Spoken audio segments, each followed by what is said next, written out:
Hello and welcome once again to another reaction / vocal analysis video. We're gonna look at another song performed by Dimash, the awesome singer that I looked at in my previous video. You can go back and look at the other song, Stranger. This one is the 2021 performance of SOS, and it was recommended by you guys, so I'm very happy. I actually have tons of recommendations from the comments of the previous video, and if you have other information, comments about this song, any other songs you would like me to look at, absolutely do leave other comments, because I'm always happy to learn about him or any other singer you would like me to look at. This song was actually recommended in two different versions, this one and the Slavic Bazaar, if I'm not mistaken. I'm curious to make another video sometime in the future and look at that version as well, so that we can see one of the most important things about artists that are very in tune with their voices at such a deep level like Dimash is, and that is how the song and the performance of one song evolves along with the singer throughout the years and throughout their career. So the other performance is from a few years earlier. We will take some steps back, make another video and see how was it, you know, in the other video. Before we start looking at the song, just a few more words so that I can tell you something about myself. My name is Psamathes. I'm a professional singer for video game soundtracks, trailer music, library music, independent music, and a bunch of other things. I specialize in versatile vocals. This is because I've had the chance to train in different singing techniques and musical genres, and I also developed a passion for this kind of stuff, which is, you know, exploring all the different ways that a voice can express feelings, all the different sounds that the singing voice can make. And this is also why I was very mesmerized by the performance of Stranger that I first caught upon the internet randomly. You know, I want to keep looking at Dimash because it's very interesting, but we will definitely look at other musicians and artists in the future as well. So here we go, let's start looking at the song.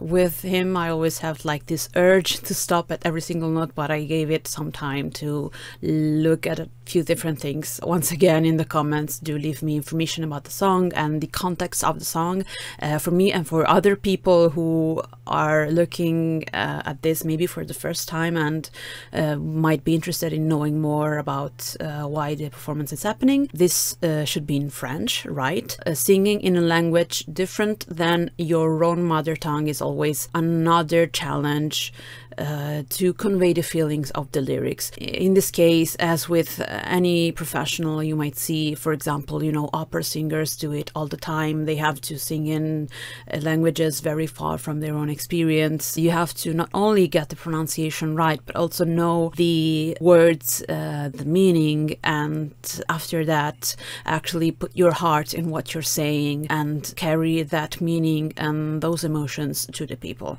And we've seen here that this is done perfectly. In this case, I cannot really comment professionally because I don't have any like qualification to say, oh, his French is so amazing.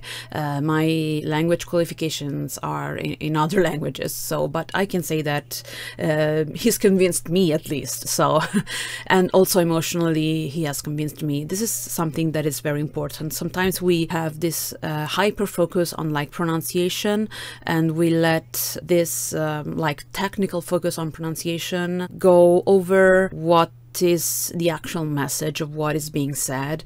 I would actually, even as a professional singer, I would actually take something sang in my own language by someone who is making like pronunciation mistakes, but who is actually making me feel what the words are saying. This thing of going towards perfection all the time and then forgetting that there's actual feelings there. I'm not saying that this is the case, but just in general. A few things about technique. Of course, we start off with this very intimate solo piano introduction, and his voice reflects that both in the dynamics, so it's a very quiet voice. You can hear it's very much up front, there is a bit of breathiness, and it's also very good. He is also very good at making it flow despite the words. Some consonants might make it feel like the phrase breaks when they are maybe too hard or too strong, like g, k, this kind of sounds. He is very good at managing those without breaking the phrase, so keeping the softness of it, but instead using them to bring the sound forward in this intimate and sweet and soft and emotional voice. And immediately we start seeing his switches into other styles. This is just quick here, but we've heard him go into a lower note with the very deep round voice that we've heard in Stranger as well.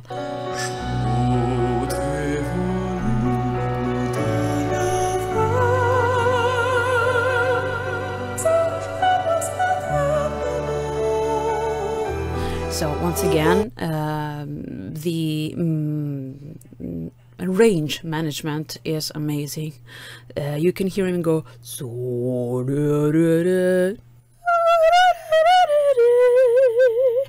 and the sound quality of both things is just amazing.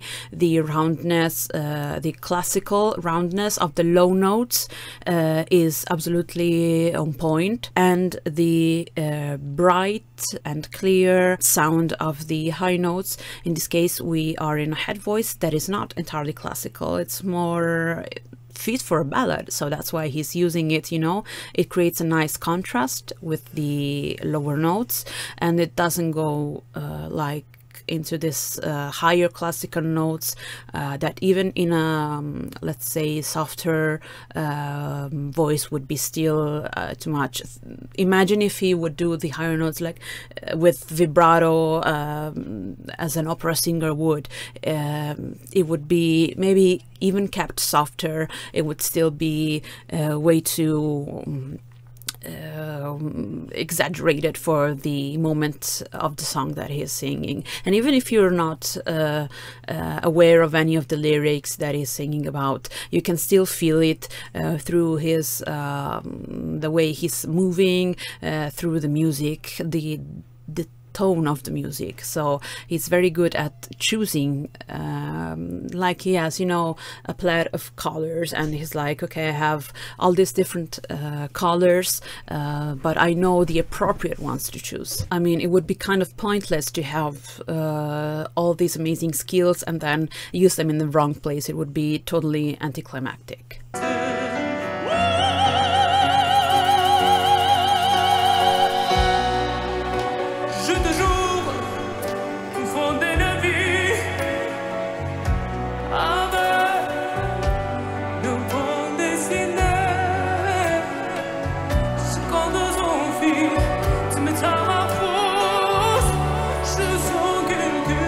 So I swear I had not heard that part before.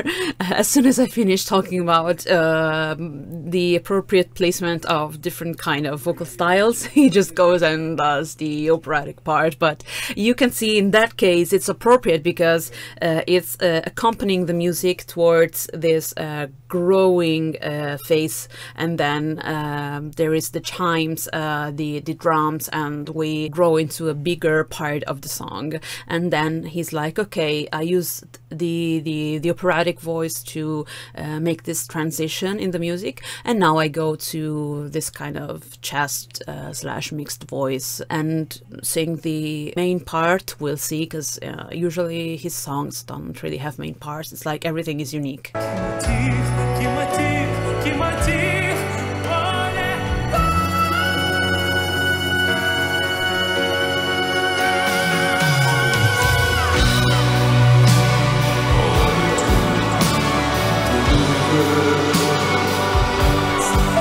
That almost almost sounded like a very like a subtle growl there. It was so low and soft. I don't know the lyrics, but he went something like this, and then from there he added pitch and turned the vocal fry into the actual singing. So we always have to keep in mind that vocal fry doesn't really have a pitch. Usually it's just this kind of effect that we apply to whatever you're doing, speaking, singing, etc. You know, you can hear it like this. I'm using vocal fry right now. It seems that he's using like a bit of vocal fry on his low round vocal style, and then taking away the vocal fry part, and it's like, okay, now let's go to the round part. And I didn't comment on it, and it was amazing how he was doing the normal part before in normal for him, and then he finished up that beautiful part that was like a setup basically for him to sit down into the song.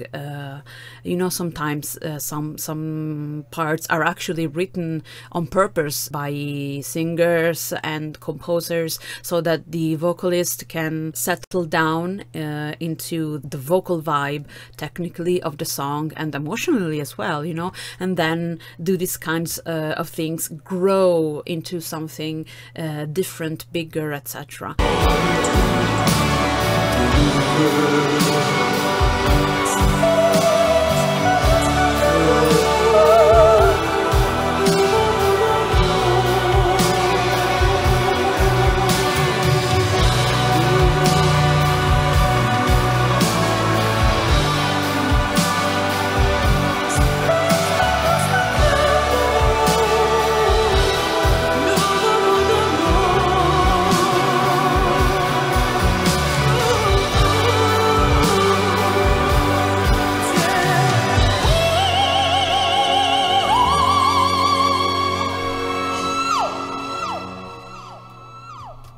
Two things here. He so for, like, this is where is it? It's amazing, the visuals of this performance all throughout the video, but this with the wings especially, I mean, what the heck, it's amazing. He was doing the low notes, as I said, and now he goes back to this kind of light head voice, and it's very beautiful, the contrast once again. I like how he alternates that with the chest voice, so there's always this sense of the unexpected. You never know what's coming next. Every note, even if the melody might be, you know, going in a similar way, it feels to your ears always new, because the vocal style is always changing, and by consequence the emotion carried by the voice is always changing, because of course if you're using your light head voice, the emotion you're gonna portray with that voice is gonna be something. If you switch to your chest voice in this particular few seconds we saw, the chest voice was lighter than before.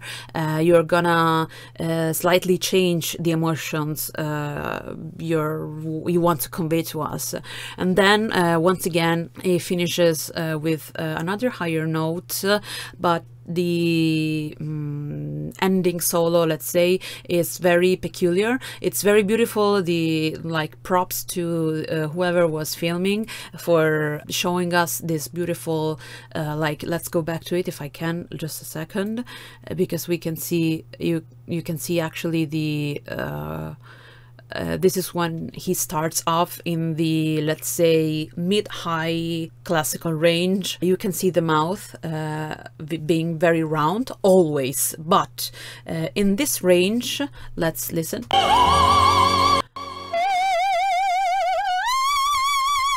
You can notice the difference in the way the mouth opens up to take care of the different vocal setup you need to perform those two different high notes. Before we have this roundness, and after that, even if the vowel in the end is always the same kind of O, it opens up slightly, it's not really changing from O to A.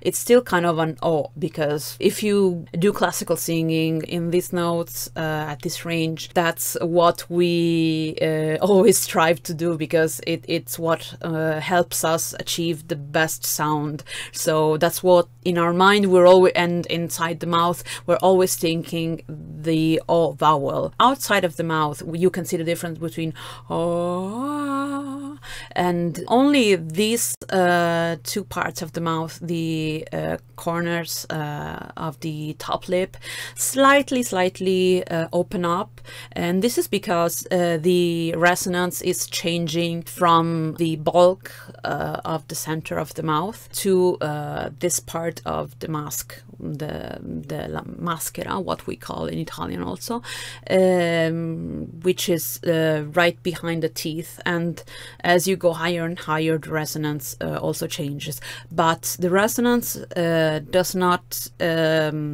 reflect where your mind is aiming the sound. This is something that I want really to clarify. Resonance is where the sound is finding its good spot, let's say, compared to the note that you're doing, but not where you're sending the air. Let's say it this way, maybe it's easier to comprehend. So if you're singing a mid-high note, the resonance might be best in this spot. If you're going towards the high notes and the super high notes, your resonance is going to start rising from here to here and all the way up, like to the top of your eyebrows. Even though the resonance can change this way, your air is always being sent here. And this is why sometimes, you know, a singer might be like, oh, I cannot reach that specific note, maybe not even a high note, maybe you're singing a mid-high note but it's not sounding good, and that is because you might have found a good spot for resonance, but you're not sending the air in the correct way. So you have to kind of keep those things separate in your mind, that the air is always going out this way and the resonance is happening in different spots all over your vocal setup.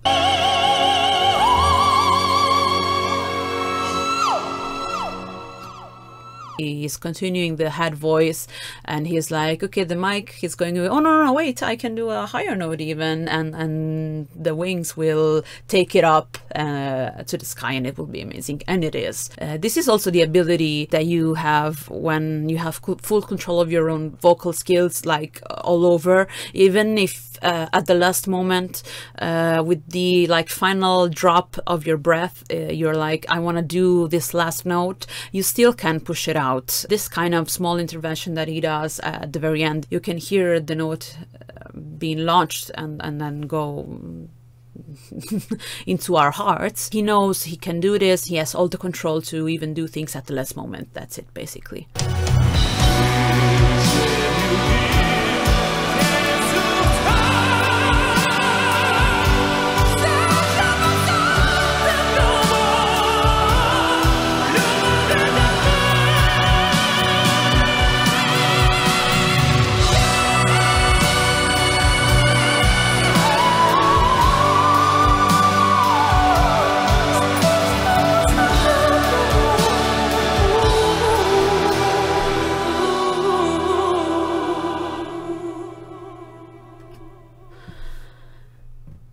Okay, so many things happening. This is, you would be like, that was the highest point of the song. No, this is the highest point of the song. technically and emotionally, because even though you would be like, okay, the highest note maybe happened there, in the end it was the ending of a solo where he did some things, some switches of course, but ultimately the solo was all in head voice. Here the emotional impact is very strong, and that also takes a lot of focus to do. You might think, okay, he's kneeling down for show. Not necessarily. Like sometimes you're so like immersed in what you're feeling that you literally have to sit down. In this case, it's even a bigger physical effort, because he starts with this light head voice that is almost like droplets of notes here and there. Then he grows into this big, powerful, emotional voice that is, I would say it's a mixed voice, but it doesn't really matter because it's switching up so much. One phrase, the dominant part of the vocal is the round head voice of the classical style, and right after you can see mid-phrase, it's not even changing phrase, it's not even taking a breath in between, mid-phrase or mid-note or whatever. The dominant part of the voice changes from the round classical voice to the falsetto voice at such a high range and at such a powerful level of dynamics that it needs a lot of support. So, and then you have to think about the lyrics, the meaning, etc. So you have to take up all of those elements all together. You have to imagine the amount of physical effort it takes and add it to the emotional effort we were saying right before. There is fatigue at the end of this kind of performance, even if this section of the song is really short, simply because the emotional and mental focus required is very high.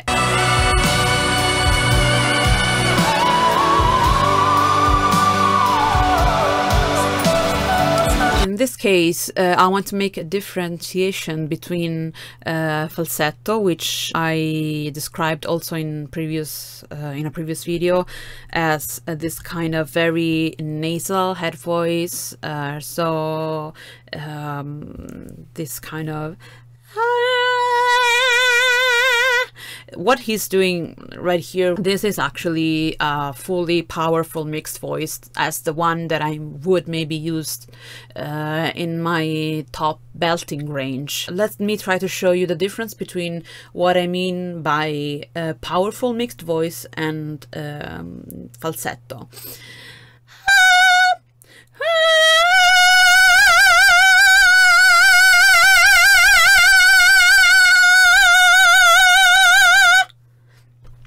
You can hear that when I'm doing the first part, the powerful mixed voice, the sound is rounder and slightly similar to chest voice, and it's kind of meant to be an extension of chest voice.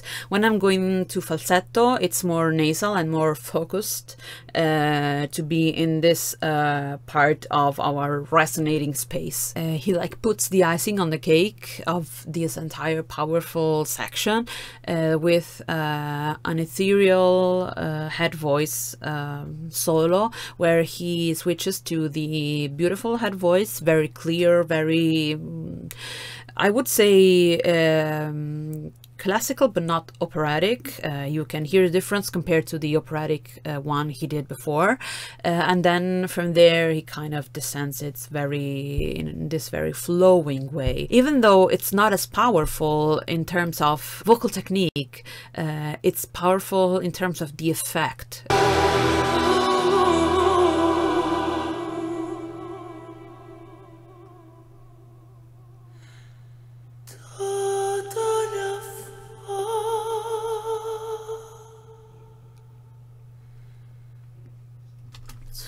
Do you see the sweating? That's what I was talking about. It's the mental, emotional and physical fatigue all coming together after such a difficult section. Look at that. That is the result of a very full workout of your vocal.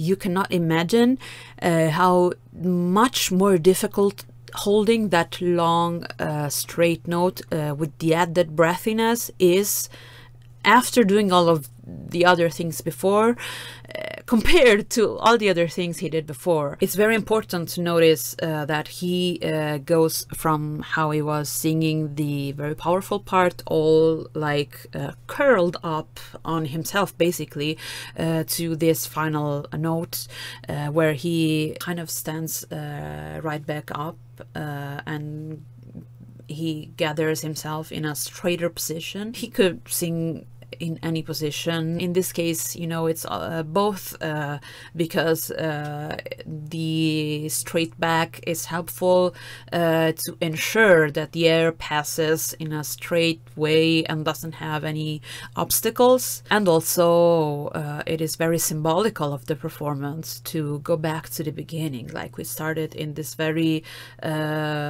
gathered position and soft vocal style, vocal atmosphere, and we go back to that both vocally and physically as well.